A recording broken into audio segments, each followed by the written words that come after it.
Next है equilibrium of charges. तो equilibrium of charges, इसमें बहुत सारे केस हैं, बट कॉन्सेप्ट वाइज हमें थोड़ा सोचना है कि equilibrium of charges due to electrical force only और किसी फोर्स को कंसीडर नहीं करना है, और किसी भी फोर्स को कंसीडर नहीं करना है।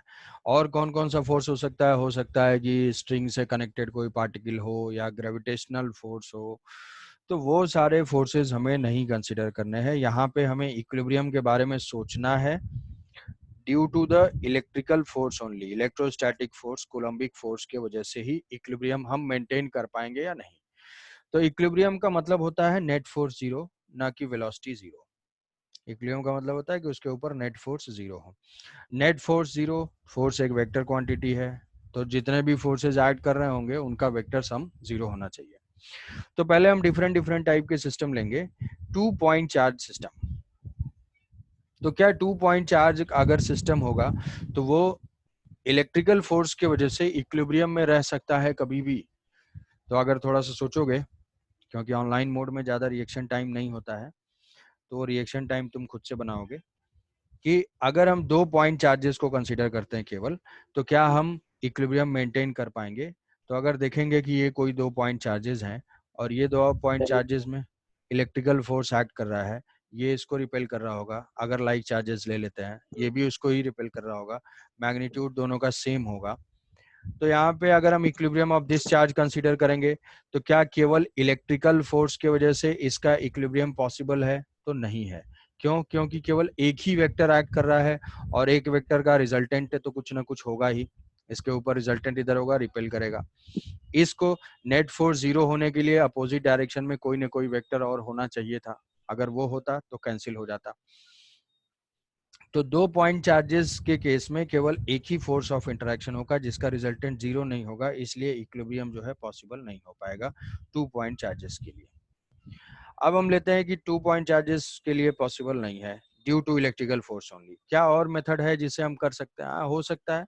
अगर मान लो ये मासेज हैं, कुछ मास वास दिया हुआ है, तो मान लो कि ग्रेविटेशनल फोर्स अगर यहाँ पे होता, ग्रेविटेशनल फोर्स ऑफ अट्रैक्शन, तो उस केस में ये कैंसिल कर सकते थे। बट अभी जो है ओनली इलेक्ट्रिकल फोर्स की वजह से इक्विलिब्रियम पॉसिबल नहीं है। अब नेक्स्ट है 3 पॉइंट चार्जेस। तो 3 पॉइंट चार्जेस में अगर 3 पॉइंट चार्ज हैं, तो इस 3 पॉइंट चार्ज में किसी भी एक पॉइंट चार्ज का equilibrium only due to electrical force क्या पॉसिबल है? तो यहाँ पे हम देखेंगे अगर 3 पॉइंट चार्जेस हैं तो इसके ऊपर कितने फोर्स के वेक्टर होंगे। एक फोर्स ये अप्लाई करेगा, दूसरा फोर्स ये अप्लाई करेगा, दो फोर्सेस हमें मिलेंगे और दो वेक्टर इसके ऊपर ऐड करेंगे। और उन दोनों वेक्टर का रिजल्टेंट जीरो होने के लिए क्या होना चाहिए? दोनों एंटी पैरेलल होने चाहिए। अगर एक फोर्स ऐसे एक्ट कर जाए और एक फोर्स ऐसे एक्ट कर जाए, हम इस तरीके से चार्ज का मैग्नीट्यूड और डिस्टेंस को सेलेक्ट करें सो दैट कि एक जो है इसको अट्रैक्ट करे और दूसरा जो है रिपेल करे, तो दोनों का रिजल्टेंट जीरो हो सकता है। हम बात ये कर रहे हैं कि क्या 3 चार्जेस को रख के किसी भी तरीके से हम इक्विलिब्रियम मेंटेन कर सकते हैं?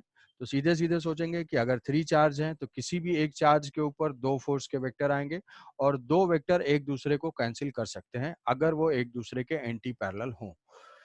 तो यहाँ पे 3 पॉइंट चार्ज के केस में पॉसिबल है। बट ये हमने कौन सा अरेंजमेंट देखा? ये हमने देखा लीनियर अरेंजमेंट। लीनियर अरेंजमेंट का मतलब क्या है कि ये तीनों चार्जेस एक ही लाइन के लॉन्ग होंगे। क्या दूसरा अरेंजमेंट भी पॉसिबल है? हाँ, दूसरा भी अरेंजमेंट पॉसिबल है, non linear arrangement. Non linear arrangement triangular type का होगा। ट्रायंगुलर टाइप का होगा, किसी भी टाइप का ट्रायंगल हो सकता है।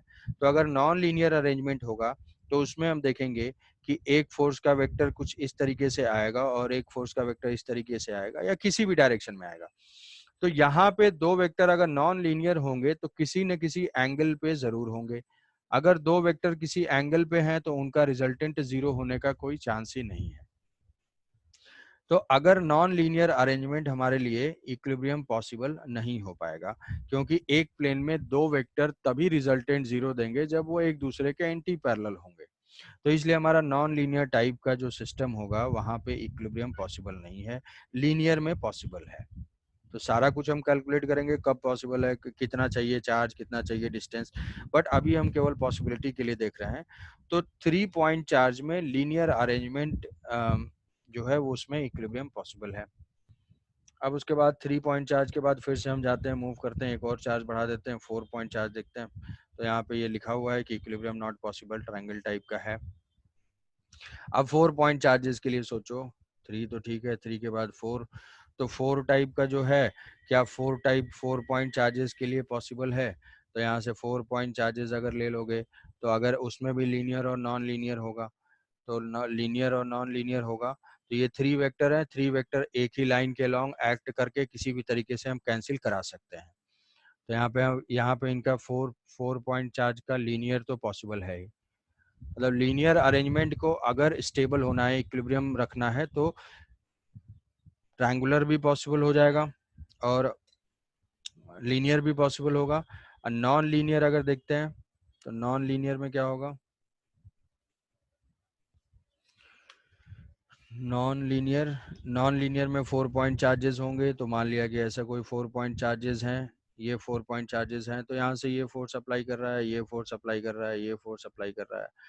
तो एक प्लेन में 3 वेक्टर कैंसिल कर सकते हैं। मतलब हम ऐसे सेलेक्ट करें, मान लो कि इसको नेगेटिव नेगेटिव ले लिया और इसको पॉजिटिव ले लिया, तो ये पॉजिटिव इसको ऐसे रिपेल करेगा। तो ऐसे केस में इन दोनों का रिजल्टेंट इधर आ जाएगा और ये इधर आ जाएगा और दोनों को हम कैंसिल करा सकते हैं। मतलब एक प्लेन में अगर एंगल पे हमें रिजल्टेंट जीरो करना, तो वो पॉसिबल है अगर हम ये मैग्नीट्यूड और डायरेक्शन सही से सेलेक्ट करें। याद होगा लामिस थ्योरम टाइप की चीज, एक लॉज ऑफ मोशन में पढ़ा था। तो 4 पॉइंट चार्जेस से हमारे लीनियर नॉन लीनियर सारे टाइप के सिस्टम इक्विलिब्रियम में हो सकते हैं। तो कंक्लूजन इतना है कि 2 पॉइंट चार्ज के लिए इक्विलिब्रियम सर नहीं। हाँ बताओ। सर और एक बार वाला रिपीट करेंगे, अच्छे से सुनाई नहीं दिया था। कौन सा? सर 4 ये पॉइंट वाला अभी जो बता, 4 पॉइंट वाला। हाँ 4 पॉइंट चार्ज अगर होंगे, कोई भी 4.4 चार्जेस हम लेते हैं, मान लो ये 1 है, ये 2 है, ये 3 है, ये 4 है। तो हमें चाहिए किसी भी चार्ज का इक्विलिब्रियम अगर देखना है, मान लो 1 का इक्विलिब्रियम सोचते हैं, तो 1 के अलावा सिस्टम में कितने चार्जेस हैं? 3 चार्जेस हैं। ये 3 चार्जेस 3 फोर्सेस अप्लाई करेंगे। वो 3 फोर्सेस के 3 वेक्टर्स होंगे। तो क्या किसी प्लेन में 3 वेक्टर एक दूसरे को कैंसिल कर सकते हैं? बिल्कुल कर सकते हैं। हम ऐसे प्रॉपर उनका मैग्नीट्यूड और डायरेक्शन सेलेक्ट करेंगे कि उनका रिजल्टेंट 0 हो जाएगा। सारी बात समझ में? Yes sir. तो 3 यस सर। कि मिनिमम जो है, मिनिमम लीनियर सिस्टम अगर हमें स्टेबल चाहिए, लीनियर मतलब चार्जेस अगर एक ही लाइन के लॉन्ग चाहिए, तो मिनिमम 3 चार्जेस रिक्वायरमेंट है। और नॉन लीनियर सिस्टम अगर हमें इक्विलिब्रियम में चाहिए, तो मिनिमम 4 चार्जेस रिक्वायर्ड है। कंक्लूजन इतना है। अब इसके बाद हमारे ऊपर इक्विलिब्रियम के जो है क्वेश्चन आएंगे। इक्विलिब्रियम के क्वेश्चन जैसे मान लो एक एग्जांपल लेते हैं। अप्रोच सब में सेम रखना है, कोई इसमें कैलकुलेशन। और ये क्वेश्चन जो है कॉम्पिटिटिव एग्जाम में जरूर आएगा, नीट और जेई में आता ही है। जैसे मान लो कि ये क्यू और 4Q है। सिंपल क्वेश्चन है एक, कि यहाँ पे Q एंड 4Q चार्ज रख दिया। Q है और ये 4Q है। अब यहाँ से कितने डिस्टेंस पे हम यहाँ प्लेस करें? कोई एक चार्ज हमें Q प्लेस करना है। What should be the magnitude of charge and sign of charge, sign of charge, so that whole system remains in equilibrium, the whole system remains in equilibrium।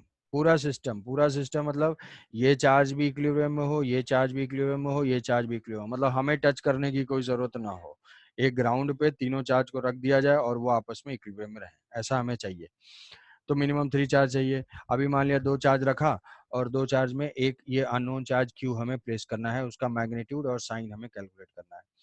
तो magnitude calculate करने के लिए मान लिया कि इसका डिस्टेंस जो है a है, इसकी डिस्टेंस कुछ ले लेते हैं, ये है डिस्टेंस a है, सेपरेशन a है। यहाँ से क्या डिस्टेंस रखना है? मान लिया वो x है, तो x, अब ये लाइक चार्जेस है, मान लेते हैं कि इसको कोई भी साइन हम ले लेते हैं, मान लेते हैं प्लस है अभी।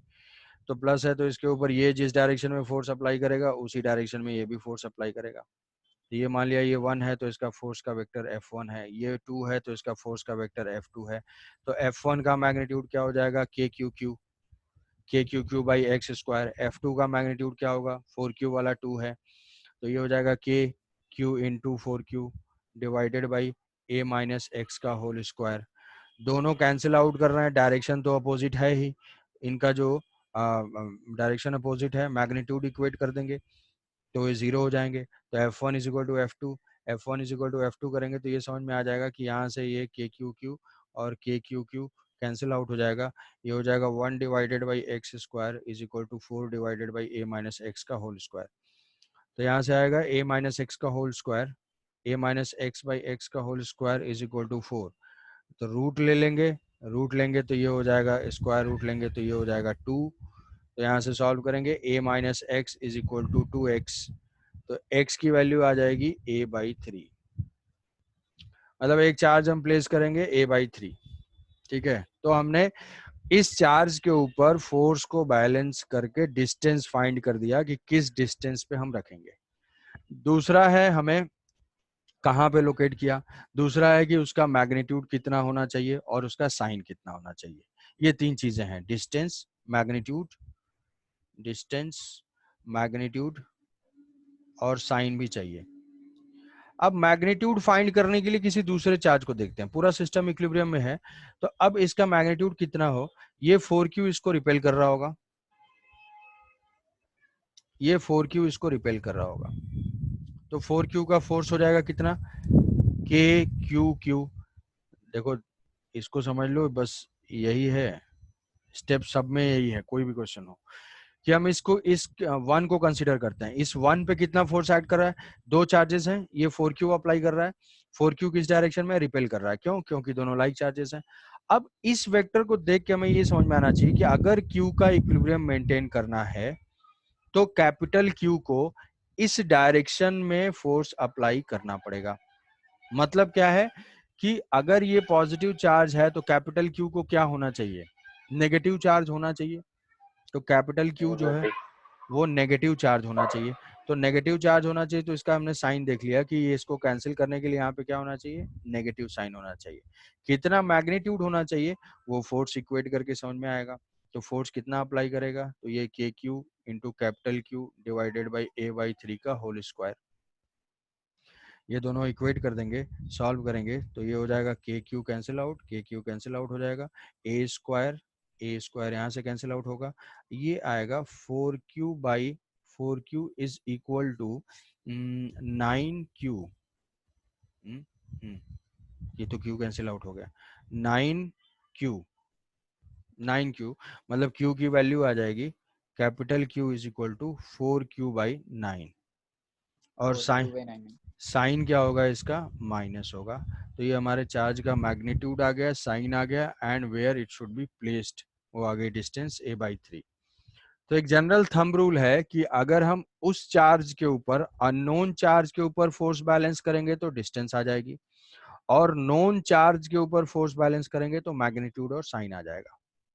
अब अगर ये चेक करना है कि ठीक है इसका इक्विलिब्रियम तो ठीक रख दिया हमने, क्या 4Q भी इक्विलिब्रियम में रहेगा, तो 4Q को भी अगर देखेंगे तो 4Q चार्ज को Q रिपेल करेगा और ये नेगेटिव साइन का है तो ये इसको अट्रैक्ट करेगा, इसमें भी जो है नेट फोर्स जीरो होगा, पूरा सिस्टम इक्विलिब्रियम में रहेगा। आई बात समझ में, इसमें किसी को कोई डाउट तो बताओ। सर साइन कैसे जानेंगे वाले बोलिए तो, साइन किसी दूसरे वाले चार्ज के ऊपर फोर्स को जीरो करो। साइन हमने कैसे देखा कि अगर Q है, Q के मान लो हम Q के इक्विलिब्रियम में देख रहे हैं, तो Q का इक्विलिब्रियम है ये, तो Q 4Q जो है इसको रिपेल कर रहा है, तो अगर इस वेक्टर को कैंसिल करना है तो कैपिटल Q को इस डायरेक्शन में करना होगा, मतलब क्या करना होगा, उसको अट्रैक्ट करना होगा। तो अट्रैक्शन कब होगा, जब दोनों अपोजिट साइन के होंगे। Q का साइन अगर पॉजिटिव है तो कैपिटल Q का साइन नेगेटिव होना चाहिए, ठीक है। Yes sir. तो एक थंब रूल है अननोन, हाँ बताओ। सर वो 4Q का इक्विलिब्रियम और एक बार बोल दीजिए ना सर। हाँ 4Q अब चेक करना है कि भाई इक्विलिब्रियम अगर दो को केवल दो को ही किया, थर्ड के लिए क्यों नहीं किया, तो थर्ड के लिए अगर देखेंगे तो थर्ड पे भी वो डिस्टेंस कैलकुलेट करके देखोगे अपने आप आ जाएगा कि Q तो इधर फोर्स अप्लाई कर रहा होगा, ये Q का फोर्स है, और वो नेगेटिव साइन का है तो माइनस कैपिटल Q इस डायरेक्शन में अप्लाई कर रहा होगा, दोनों कैंसिल आउट हो जाएंगे। तो इक्विलिब्रियम मेंटेन किया एक जगह, हर जगह इक्विलिब्रियम मेंटेन हो जाएगा। Yes sir. सर तो मतलब एक के रेस्पेक्ट में और एक को एडजस्ट करते हो? एक ही है, एक बार दो स्टेप याद रख सकते हो कि इसमें दो स्टेप है हमारे, एक नोन के ऊपर बैलेंस करना फोर्स, एक अननोन के ऊपर बैलेंस करना। अननोन के ऊपर बैलेंस करेंगे तो हमारा डिस्टेंस आएगा कि कहाँ पे उसको प्लेस करें, और नोन के ऊपर बैलेंस करेंगे तो हमारा जो है चार्ज का मैग्नीट्यूड और साइन दोनों आ जाएगा। ठीक है, तो इक्विलिब्रियम ऑफ चार्जेस, तो एक जनरल जो है, एक जनरल फार्मूला यहाँ पे डिराइव्ड है कि अगर ये याद रहेगा तो छोटे मोटे क्वेश्चन जल्दी हो जाएंगे। कि यहाँ से कैपिटल Q1 है, ये कैपिटल Q1 है, ये कैपिटल Q2 है, यहाँ पे जो है एक अननोन चार्ज Q है, टोटल सेपरेशन R है, और ये R1 डिस्टेंस है, R2 डिस्टेंस है। तो हमें क्या करना है, वो find the R1 R2 in terms of R and the magnitude of Q, जो अननोन चार्ज है। यहाँ पे कैपिटल Q1 कैपिटल Q2 दो नोन चार्जेस हैं, दोनों मान लेते हैं सेम साइन के। तो यहाँ से क्या करेंगे कि इस अननोन के ऊपर फोर्स बैलेंस करेंगे तो Q1 भी फोर्स अप्लाई करेगा, वो हो जाएगा K Q1 Q by R1 square. Similarly Q2 भी फोर्स अप्लाई करेगा, वो हो जाएगा K Q2 small Q by R2 square. यहाँ से ये K Q कैंसिल आउट हो जाएगा, ये आंसर आएगा Q1 by R1 square is equal to Q2 by R2 square. Q1 by Q2 करेंगे तो ये आ जाएगा R1 बाई R2 का होल स्क्वायर, मतलब जो डिस्टेंस है that is directly proportional to square root of Q। तो यहाँ से हमें ये पता है कि R1 प्लस R2 नोन है, R1 plus R2 is equal to R, and R1 by R2 known है, R1 by R2 is equal to capital Q1 by capital Q2। तो यहाँ से ये रेशियो नोन है, सम नोन है, तो इसको हम फाइंड कर लेंगे, उसकी वैल्यू आ जाएगी कि R1 is equal to square root of Q1 divided by root Q1 plus Q2, जो यहाँ पे दिया हुआ है ये है। ये R1 की वैल्यू आ जाएगी, ये R1 हो जाएगा square root of Q1 divided by Q1 plus Q2 into R। Similarly R2 की वैल्यू आ जाएगी। अब यहाँ से मैग्नीट्यूड फाइंड करना, स्मॉल q का मैग्नीट्यूड कितना होना चाहिए, तो मैग्नीट्यूड फाइंड करने के लिए किसी भी Q1 के ऊपर बैलेंस कर देते हैं। ये Q1 है, तो Q1 से यहाँ पे R1 डिस्टेंस है, तो इसको पुट कर देंगे कि ये कितना फोर्स ऐड कर रहा है Q1 पे, तो ये KQ Q1 divided by R1 square, और Q2 भी फोर्स अप्लाई कर रहा होगा। इसका साइन नेगेटिव होगा, अगर Q1 सेम साइन के हैं तो ये जो Q2 है, Q2 ये फोर्स अप्लाई कर रहा होगा, KQ1 Q2, और यहाँ पे क्या हो जाएगा KQ1 divided by R1 square, और ये हो जाएगा R स्क्वायर। ठीक है, ये फोर्स जो है वो Q2 का फोर्स है, ये फोर्स, और ये फोर्स किसका है, स्मॉल q का। कहाँ पे लोकेटेड थे, जो लोग नींद में है, जिनको याद नहीं है उनके लिए, Q1 और ये Q2 और ये Q, वो सोच रहे होंगे क्या क्या चल रहा है सब, R1 R2। थोड़ी देर देख रहे होंगे, 2 मिनट, फिर सोचेंगे चलो अच्छा है जो चल रहा है छोड़ो। R1 ये Q2 इसको रिपेल करेगा यहाँ से, और ये Q इसको अट्रैक्ट करेगा, तो हम इसके ऊपर बैलेंस करके मैग्नीट्यूड फाइंड करते हैं किसका, इसका। तो बैलेंस किया तो ये KQ1 Q2 by R square is equal to KQ1 Q by distance R1 square. R1 की वैल्यू को यहाँ पे पुट कर देंगे, R1 की वैल्यू पुट करने के बाद सॉल्व करेंगे तो ये हमारा आंसर आ जाएगा। ये आंसर आ जाएगा कि Q is equal to Q1 Q2 divided by root Q1 plus root Q2 का होल स्क्वायर। ठीक है, साइन क्या होगा इसका, साइन अपोजिट होगा, साइन अपोजिट होगा। Q1 Q2 अगर पॉजिटिव है तो यहाँ पे फोर्स को कैंसिल करने के लिए इसको नेगेटिव होना चाहिए, तो यहाँ पे हम अप्लाई कर देंगे माइनस, तो ये हो जाएगा इसका माइनस। आई बात समझ में? सर यहाँ पे चार्ज को साइन के साथ लेना है ना? इसमें इस नहीं नहीं नहीं नहीं, यहाँ पे स्केलर फॉर्म यूज हो रहा है ना, स्केलर फॉर्म में हम तो डायरेक्शन खुद से देख के कैंसिल कर रहे हैं, तो अब चार्ज को साइन के साथ नहीं प्लेस करना है। ठीक है, डायरेक्शन हम खुद से देख रहे हैं, चार्ज को साइन के साथ नहीं प्लेस करना है। वेक्टर फॉर्म यूज करेंगे तो साइन के साथ पुट करेंगे। मतलब हमें जो साइन को लॉजिक के हिसाब से करना है? हाँ, साइन को लॉजिक के हिसाब से ही करना है। ठीक है सर हाँ हाँ सर जब भी दो पॉजिटिव चार्जेस के बीच में चार्ज रहेगा उसका मतलब साइन हमेशा नेगेटिव ही आएगा। हाँ, साइन हमेशा नेगेटिव आएगा।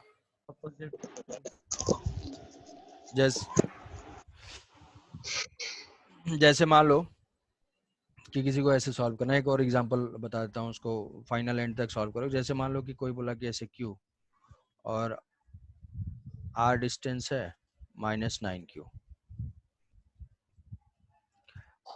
अब इसमें तुम्हें जजमेंट डेवलप करना पड़ेगा कि इसको हमें इक्विलिब्रियम में रखना है।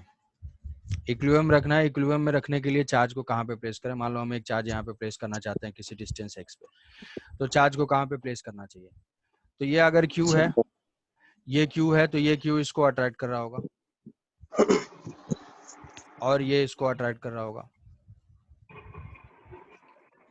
अब यहाँ पे मान लो कैपिटल Q अननोन है, तो इस Q का ये बताओ कि साइन क्या होना चाहिए अगर हमें इक्विलिब्रियम चाहिए तो। सर वो -9। साइन क्या होना चाहिए इसका? सर वो क्या -9? सर कुछ भी होगा इक्विलिब्रियम नहीं होगा सर, होने से होगा। इक्विलिब्रियम नहीं होगा। साइन पे नहीं रहेगा तो नहीं रहेगा सर, दोनों चार्ज के अपोजिट साइड में कहीं पे रहेगा तो साइड में कहीं पर है, बीच में तो नहीं रहेगा सर, उस लाइन पे नहीं रहेगा। हाँ देखो देखो देखो, ये जो बोला कि साइड में रहेगा बीच में नहीं रहेगा, ये चीज तुम्हें यहीं से समझ में आ जाएगा जब इसको देखोगे। यहाँ Q को अगर हम मान लो माइनस ले लेते हैं, अगर हम माइनस कंसीडर करते हैं तो इस माइनस के वजह से ये तो इसको रिपेल कर देगा, बट इसको क्या करेगा, इसको अट्रैक्ट करेगा। तो इसको अगर हम इक्विलिब्रियम में कर रहे हैं तो ये जो है अनइक्विलिब्रियम में आ जा रहा है, इक्विलिब्रियम में नहीं है, नेट फोर्स आ जा रहा है, सेम डायरेक्शन में दोनों वेक्टर आ रहे हैं। अगर मान लो प्लस लेते हैं तो ये इसको रिपेल कर रहा होगा, ये इक्विलिब्रियम में आ सकता है, बट इसको क्या करेगा, ये अट्रैक्ट करेगा। तो ये मिडिल में चार्ज रखने से हमारा इक्विलिब्रियम में नहीं आएगा। ठीक है, तो क्या करना होगा, इसको किसी साइड में रखना होगा, साइड में रखना होगा। +8 Q को साइड में रखना होगा। Q और -Q इसको कहीं इधर प्लेस करेंगे। अब साइड जो है दो साइड हो गए, एक ये साइड है, ये एक ये है, एक रीजन ये 3 है। यहाँ पे अगर हम प्लेस करेंगे, सोचो यहाँ अगर प्लेस करेंगे कैपिटल Q, तो कैपिटल Q प्लेस करेंगे तो ये दोनों, पहले इन दोनों का फोर्स देख लोगे, ये दोनों अपोजिट साइन के हैं तो ये दोनों अट्रैक्ट कर रहे होंगे। तो इसको कैंसिल करने के लिए मान लेते हैं कि इसको हम प्लस लेते हैं, ये प्लस लेंगे तो इसको अट्रैक्ट करेगा, ये नहीं हो पाएगा।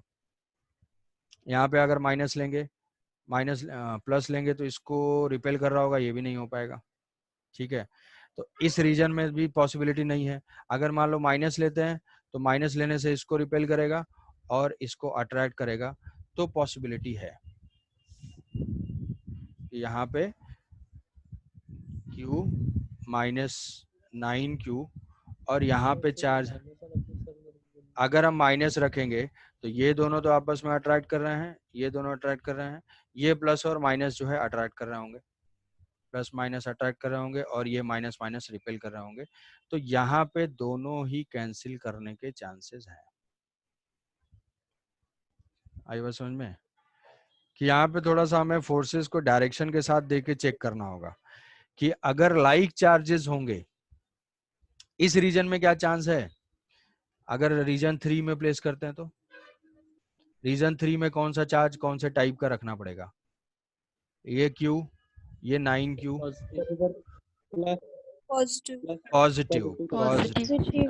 पॉजिटिव। जो समझ गया है उनके लिए बहुत अच्छा। यहाँ पे अगर पॉजिटिव रखेंगे तो ये पॉजिटिव इसको अट्रैक्ट कर रहा होगा और ये दोनों अट्रैक्ट करेंगे, कैंसिल आउट हो जाएगा, ये इधर अट्रैक्ट कर रहा होगा, इसको रिपेल कर रहा होगा, यहाँ पे कैंसिल करने के चांस है। तो ऐसा क्वेश्चन आएगा जहां पे तुम्हें खुद से जजमेंट करना होगा, तो वहां ज्यादा से ज्यादा साइन पूछा जाएगा, क्योंकि फिर दो आंसर आएंगे। तो जेई में चांसेस ज्यादा है इस टाइप के क्वेश्चन आने के, कि यहाँ पे तुम्हें जजमेंट खुद से डेवलप करना पड़ेगा। अदरवाइज दिया हुआ होगा कि यहाँ पे हम चार्ज कितना प्लेस करें, उसका क्या मैग्नीट्यूड हो और क्या साइन हो। आई बात समझ में कि लाइक चार्जेस हैं सर, लाइक चार्जेस हैं, एक मिनट, लाइक चार्जेस हैं मतलब प्लस प्लस हैं या माइनस माइनस हैं, तो हम हमेशा कहाँ प्लेस करेंगे, रीजन 1 में। अनलाइक चार्जेस हैं तो हमें इक्विलिब्रियम मेंटेन करने के लिए या तो रीजन 2 सेलेक्ट करना होगा या रीजन 3 सेलेक्ट करना होगा। रीजन 2 और रीजन 3 क्या है? रीजन 2 और रीजन 3 जो है ये साइड वाला रीजन है, एक इसके साइड में, एक इसके साइड में, ये 2 और ये 3। हाँ बताओ क्या बोल रहे हो? सर मतलब इक्विलिब्रियम में लाने के लिए साइड वाले दो चार्ज होंगे वो हमेशा सेम होने चाहिए। ना, साइड वाले दो चार्जेस सेम नहीं होना चाहिए, ऐसा कुछ भी नहीं है। साइड वाले दो मतलब चार्जेस साइन सेम होना चाहिए ना। नहीं, साइन कहाँ सेम हो रहा है? यहाँ पे ये माइनस में रख रहे हैं, यहाँ पे यहाँ माइनस रख रहे हैं तो यहाँ प्लस आ रहा है। नहीं सर मतलब साइड साइड जो मतलब कॉर्नर में, जैसे लेफ्ट साइड में और राइट अच्छा साइड में, अच्छा, पूरा यहाँ बीच पे, वाला नहीं सर। यहाँ पे हाँ कि सर। ये हाँ सेम सर। होना चाहिए। हाँ ठीक है, यस सर। बोल सकते हैं, जैसे रिलेट करना चाहो कर सकते हैं। आए समझ में है? Yes sir. Yes yes sir. Yes sir. Yes sir. ठीक है, ये इक्विलिब्रियम ऑफ चार्जेस है। तो इसमें बस हमें जजमेंट देखना है, थंब रूल क्वेश्चन सॉल्व करने के लिए डायरेक्शन देख लोगे और तीनों पे एक एरो मार्क करके देख लोगे कि कहाँ पे कैंसिल हो रहा है, फिर अकॉर्डिंगली हम डिस्टेंस और मैग्नीट्यूड फाइंड कर लेंगे। अब इस इक्विलिब्रियम के बाद नेक्स्ट है इलेक्ट्रिक फील्ड। ये था इलेक्ट्रिक फोर्स में था कूलम्स लॉ के बाद है इलेक्ट्रिक फील्ड। तो इलेक्ट्रिक फील्ड को अगर डिफाइन करना है, व्हाट इज इलेक्ट्रिक फील्ड, तो व्हाट इज इलेक्ट्रिक फील्ड को बोल सकते हैं कि it is the 3 dimensional space around any charge distribution. ये कोई भी चार्ज डिस्ट्रीब्यूशन है, पॉजिटिव चार्ज ले लिया, तो इसके सराउंडिंग रीजन में एक 3 डायमेंशनल स्पेस, जिस चार्ज को देखते हैं वो हो जाएगा सोर्स चार्ज। तो electric field is a region around the charge distribution in which any charge particle comes if any charge particle comes it will experience the electrical force। एक 3 dimensional space है उसके सराउंडिंग में, जिसमें अगर कोई charge particle आता है that will experience the electrical force को एक्सपीरियंस करेगा। ये है इलेक्ट्रिक फील्ड। इसको हम डिफाइन कर सकते हैं कि इलेक्ट्रिक फील्ड कैसे कैलकुलेट करते हैं उसके मैग्नीट्यूड को, और लिख सकते हैं कि electric field can be defined as the force per unit positive test charge. Force per unit positive test charge. तो ये है हमारा टेस्ट चार्ज। अब टेस्ट चार्ज का हमारा कन्वेंशन है कि हम उसको पॉजिटिव रखते हैं और स्मॉल रखते हैं। स्मॉल इसलिए रखते हैं सो दैट कि इसके चार्ज को वो अफेक्ट ना कर पाए, इसके इलेक्ट्रिक फील्ड को, जो सोर्स चार्ज है, सोर्स चार्ज मतलब जो इलेक्ट्रिक फील्ड जनरेट कर रहा है, सोर्स चार्ज के इलेक्ट्रिक फील्ड को टेस्ट चार्ज अफेक्ट ना कर पाए, इसलिए हम टेस्ट चार्ज के मैग्नीट्यूड को स्मॉल रखते हैं और उसका साइन हम पॉजिटिव लेते हैं। क्या पॉजिटिव ही हमेशा लेना जरूरी है? कन्वेंशन है, उसको पॉजिटिव लेते हैं। क्या नेगेटिव भी ले सकते हैं? बिल्कुल नेगेटिव ले सकते हैं, आंसर में कोई चेंज नहीं आएगा। तो ये जो है electric field is equal to E is equal to electric field is equal to force per unit positive test charge, और ज्यादा एक्यूरेट वे में हम ऐसे लिखते हैं force per unit positive test charge Q naught, limit जो है Q नॉट टेंड्स टू 0, मतलब वो बहुत ही स्मॉल है। ये बेसिक डेफिनेशन है। ये इलेक्ट्रिक फील्ड को दो तरह से डिफाइन कर सकते हैं। It is a 3 dimensional space around which electrical force can be experienced, और it is the force per unit charge, force per unit positive test charge. अब ये तरीका है हमारा इलेक्ट्रिक फील्ड कैलकुलेट करने का। तो क्या इलेक्ट्रिक फील्ड जैसे ग्रेविटेशन में अगर याद होगा एक्सेलरेशन ड्यू टू ग्रेविटी हम फाइंड करते थे, तो एक टेस्ट मास रखते थे, उस टेस्ट मास पे फोर्स फाइंड करते थे, force due to gravity divided by mass is equal to acceleration due to gravity. तो ये जो है बेसिक डेफिनेशन है जिसको हमेशा किसी भी चार्ज की वजह से इलेक्ट्रिक फील्ड फाइंड करने के लिए हम अप्लाई करेंगे। अब यहाँ से ये देखोगे कि electric field due two point charge, तो कोई भी एक पॉइंट चार्ज लेते हैं, ये पॉइंट चार्ज Q। अब इसमें हमें इलेक्ट्रिक फील्ड फाइंड करना है कहाँ पे? R डिस्टेंस पे। तो यहाँ पे हमने एक टेस्ट चार्ज रख दिया, ये टेस्ट चार्ज पॉजिटिव है, इसका मैग्नीट्यूड बहुत ही स्मॉल है, तो इस पे फोर्स का मैग्नीट्यूड क्या हो जाएगा? F is equal to KQ Q naught divided by R square. किस डायरेक्शन में? पॉजिटिव है, तो इस डायरेक्शन में हो जाएगा फोर्स का वेक्टर। तो जो इलेक्ट्रिक फील्ड होगी इस पॉइंट पे वो भी किस डायरेक्शन में होगी? Electric field is equal to F divided by Q naught. तो ये पॉजिटिव है, वेक्टर वाले इक्वेशन में चार्ज को साइन के साथ प्लेस करना है, तो ये पॉजिटिव है, तो ये दोनों वेक्टर जो हैं वो पैरेलल होंगे, सेम डायरेक्शन में होंगे। तो इसको हम पुट कर देंगे, तो ये हो जाएगा Q नॉट से डिवाइड कर देंगे, तो ये हो जाएगा KQ divided by R square, और इलेक्ट्रिक फील्ड की डायरेक्शन किधर हो जाएगी? वो इसी के डायरेक्शन में होगी, जिसको हम बोलेंगे आर वेक्टर। ये आर वेक्टर क्या है? It is the position vector from the source charge, source charge से जो डिस्टेंस है, तो इसको हम ऐसे लिख लेंगे आर कैप। तो ये वेक्टर इक्वेशन है। इस वेक्टर इक्वेशन में, किसी भी वेक्टर इक्वेशन में चार्ज को प्रॉपर साइन के साथ पुट करेंगे। मतलब अगर ये चार्ज नेगेटिव होता तो इलेक्ट्रिक फील्ड की डायरेक्शन क्या होती? ये चार्ज अगर मान लो माइनस क्यू होता, यहाँ पे ये टेस्ट चार्ज होता क्यू नॉट, तो ये इसको करता अट्रैक्ट, फोर्स आता इस डायरेक्शन में, तो जो इलेक्ट्रिक फील्ड होती, electric field is equal to F divided by Q naught. जिधर फोर्स होगा उधर ही इलेक्ट्रिक फील्ड होगी। तो नेगेटिव चार्ज की वजह से जो इलेक्ट्रिक फील्ड की डायरेक्शन होगी वो होती है टूवर्ड्स द चार्ज, और पॉजिटिव चार्ज की वजह से जो इलेक्ट्रिक फील्ड की डायरेक्शन होगी वो होगी away from the charge, away from the charge. आई बात समझ में? तो पॉजिटिव चार्ज की वजह से electric field away from the charge, किस डायरेक्शन में away? Radially outward. Radially outward मतलब अगर हम ऐसे रिप्रेजेंट करते हैं कि ये एक पॉइंट चार्ज है, तो इस पॉइंट पे इलेक्ट्रिक फील्ड कैसे होगा? ऐसे होगा। इस पॉइंट पे इलेक्ट्रिक फील्ड कैसे होगा? ऐसे होगा। तो इसको एक ग्राफिकल रिप्रेजेंटेशन के लिए हम ऐसे दिखा सकते हैं। ऐसी लाइंस को हम बोलते हैं इलेक्ट्रिक लाइंस ऑफ फोर्स।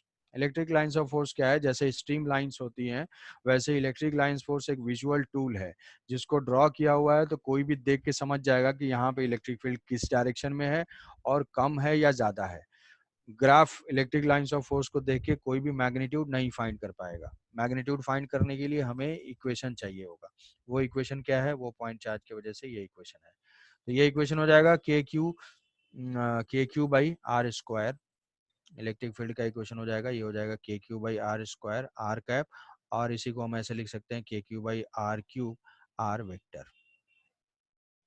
आई बात समझ में? Yes sir. इलेक्ट्रिक हाँ, इलेक्ट्रिक फील्ड की, हाँ हाँ ठीक है ठीक है ये इलेक्ट्रिक जो पॉजिटिव चार्ज की वजह से ये हो जाएगा, ये electric field.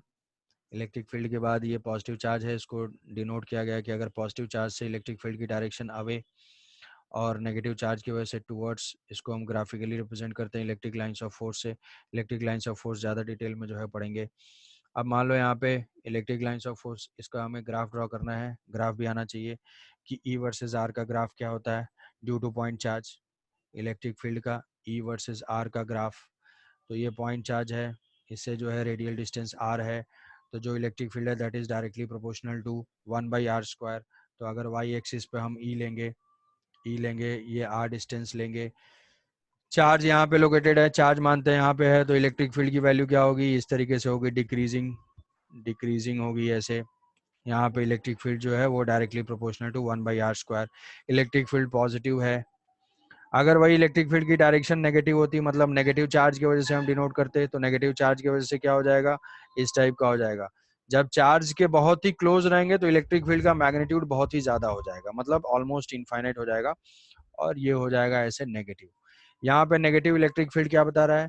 Negative electric field ये बता रहा है कि जो डायरेक्शन है वो आर वेक्टर के अपोजिट डायरेक्शन में है। ये जो चार्ज है यहाँ पे अगर देखेंगे तो हमारा आर वेक्टर, पोजीशन वेक्टर इस डायरेक्शन में पॉइंट आउट कर रहा है, but electric field negative charge की वजह से टुवर्ड्स है। तो ये डायरेक्शन को अगर हम कंसीडर करेंगे तो ये डायरेक्शन को बता रहा है कि इलेक्ट्रिक फील्ड नेगेटिव है। जैसा कि अगर याद होगा एक्सीलरेशन ड्यू टू ग्रेविटी का प्लॉट ऐसा ही होता था। क्यों? क्योंकि जो ये है नेगेटिव है। अगर सिर्फ मैग्नीट्यूड प्लॉट करना है तो ये मैग्नीट्यूड इसी टाइप का ग्राफ होगा जिसमें directly proportional to 1/r square हो जाएगा। ऐसा समझ में? ठीक है। तो नेक्स्ट तो नेट रिजल्टेंट जो फोर्स है, ये ग्राफ है ई वर्सेस आर का ग्राफ है। अब ये तो एक पॉइंट चार्ज की वजह से फोर्स है, तो फिर हमारा क्वेश्चन होता है कि find the net electric field at any point. तो जैसे फोर्स फाइंड करते थे वैसे ही फील्ड फाइंड कर लेंगे। तो आज जो है एच.सी. वर्मा के क्वेश्चन सॉल्व करोगे। जो फर्स्ट पेज है इलेक्ट्रिक फील्ड एंड पोटेंशियल का, फर्स्ट पेज और सेकंड पेज का फर्स्ट कॉलम, उसमें जो है तुमको इक्विलिब्रियम के 4 क्वेश्चन मिलेंगे और इलेक्ट्रिक फील्ड फाइंड करने के मिलेंगे और फोर्स फाइंड करने के मिलेंगे। ये तीनों क्वेश्चन आज ही अटेम्प्ट करना है, ठीक है? टाइम है, कल क्लास नहीं है, सैटरडे को नेक्स्ट क्लास होगी। तब तक जो है एच.सी. वर्मा जो है खत्म कर लोगे, और कुछ अगर डाउट होता है तो उसको कमेंट में डाल दोगे। तो अब इसमें इलेक्ट्रिक फील्ड फाइंड करना है, जैसे इस पॉइंट पे फाइंड करना है, पी पॉइंट पे, तो कैसे फाइंड करेंगे? ये पॉजिटिव की वजह से अवे, ये भी पॉजिटिव प्लस क्यू है, इस पॉजिटिव की वजह से अवे, और ये नेगेटिव है, इसके वजह से टुवर्ड्स। इनको कैसे रिप्रेजेंट करेंगे? वेक्टर वाइज इनको ऐड कर देंगे। वेक्टर वाइज ऐड करने के दो तरीके हैं, ज्योमेट्रिकल है या आईजे है। तो जब सब्जेक्टिव में आएगा तो आईजे फॉर्म में लिखेंगे, ऑब्जेक्टिव में आएगा तो किसी भी तरीके से जैसा ऑप्शन होगा